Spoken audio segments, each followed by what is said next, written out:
Welcome back to the HOT6ix Cup, the final big tournament here in Korea for 2013. Right now we have Bomber up 2-0. A lot of fans really stoked about this, really hyped about this. On the other hand, I think a lot of fans are really surprised by this and are thinking that maybe Bomber is going to pull an upset. The Bomber curse, is it real? I think that's what a lot of people are wondering right now. Is he actually going to mess this up even though he looks so strong right now? Well, Sulky is the Zerg that could come back from this. I would not give anyone else a real chance, but he could. Yeah. Now, third map is Yeonsu. I feel like that can be pretty tough. Yeah. You know, Bomber, his rally style is going to work out quite well here. I think he's going to stay on that style. I think it's going to be Widow Mines this time instead of no Widow Mines like we saw before. Yeah, that style works well for that map that we just saw on map 2 because on Derek Watcher there's so much dead space for you to split your units. Yeah, that's true. Yeonsu is the opposite, where there's actually a lot of nooks and crannies, a lot of ramps that you have to maneuver your way around. So you can't be as flexible with your splitting. You're usually attacking up a ramp with the Widow Mine support at the bottom, just like we saw in game number 1. So I think that's the style we're going to see. Would really love to see Sulky actually pour some aggression on in this game and do something different, but that's not Sulky's style. He usually does not do that.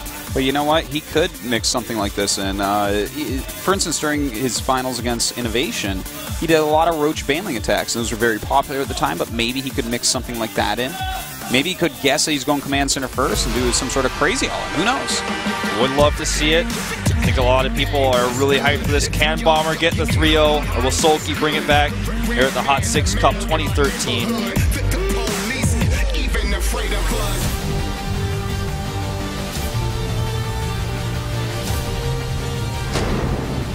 Bottom left, up 2-0 in the series, looking very strong.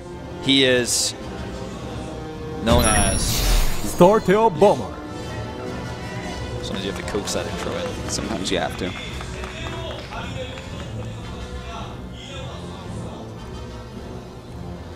And his opponent in the top right, the last Zerg left. He must win now.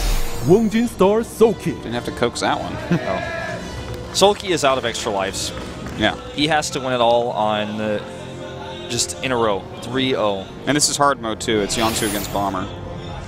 It's pretty tough. This is rough. I mean, if you look at the map, just on the mini-map while we talk about this, you can see there are so many different angles that Bomber can abuse with this type of push with the Widow Mines.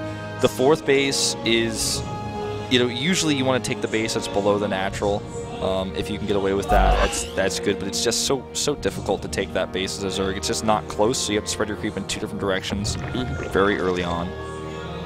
Some Zergs will take that as the third base, but I don't think he's gonna. Not against Bomber. You ever even want to think about trying that? Wait. Which base do you think he's gonna take as a third? The one near the 12 o'clock. Yeah. The one real issue with that can be that Terran has high ground while they're attacking down into it. Yeah. And that can be hard, man. This can be a tough map at times. Yeah, but we've seen some players play it very well. For instance, what really comes to mind is DRG when he played against, I believe it was Innovation on this map, where he pushed his creep real quick, took a high ground with some spines, and just kind of dictated the game. I really love that style of play, but only certain types of players can really pull it off. You know, someone who's really all about the creep like DRG, a player like Scarlet who's just so good at creep, and that's like one of the priorities of these players. Well, so far we see Bomber is going for CC first again, but takes a quick gas, so no 3-barrack shenanigans or anything like that coming out of him on this game here. Well, we should be seeing him go right into Hellions. I think a standard game is probably what's called for here. You're up 2-0, you're on a good map for you. Play it completely normal, just a standard game. Make sure that you're safe at all times. I feel like that's the best way to plan this, and he's doing it quite well. Yeah, starting things off very safely. Sulky, on the other hand, takes an extremely fast Zerging speed. Yeah, that's a quick one right there. We'll see if he has anything actually planned with this. Like, is he going to put on some kind of odd aggression? Are we going to see a little plume of Lings come up right now? Yeah, we've seen Life and Leon both really like to sometimes, every now and then, against a Terran player goes for a fast CC, just try to rush down that bunker, kill the bunker, kill the Marines, then force the command center to lift and take control of the game that way. I do love moves like that. In fact, he sees that there's a third command center on the way. So he does have options like that because there's not going to be a lot of units out, but he's making drones right now. Still a chance to switch it up and make some Lings, but ooh, there's a baneling nest. See, this is what I'm talking about. You know, when you're in a series like this, doing the aggression, doing that one builder that's going to really throw your opponent off. I feel Bomber does not expect this at all.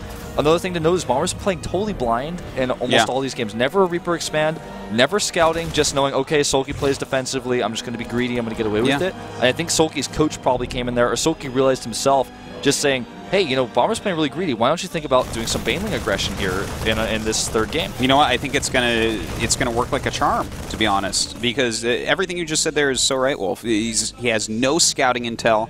He's not going to because there's Zergling speed out. He's going to have no idea this is coming until it literally just hits him. Okay, he makes a tech lab on his factory blind, though, so that's definitely going to be helpful. If he can get one Siege Tank out, it could change everything. But does he have the time? There are already Banelings morphing right outside his door, 6 of them. So many Zerglings to back it up. 9 Banelings in total now. Sulky at minimum here, I think, takes a strong advantage. Yeah. At minimum. At maximum, he just wins the game. But it's scouted. That's a good scout right there. That is so important. He knows the timing. He hasn't started the Siege Tank yet. There it is. He's going to start additional bunkers.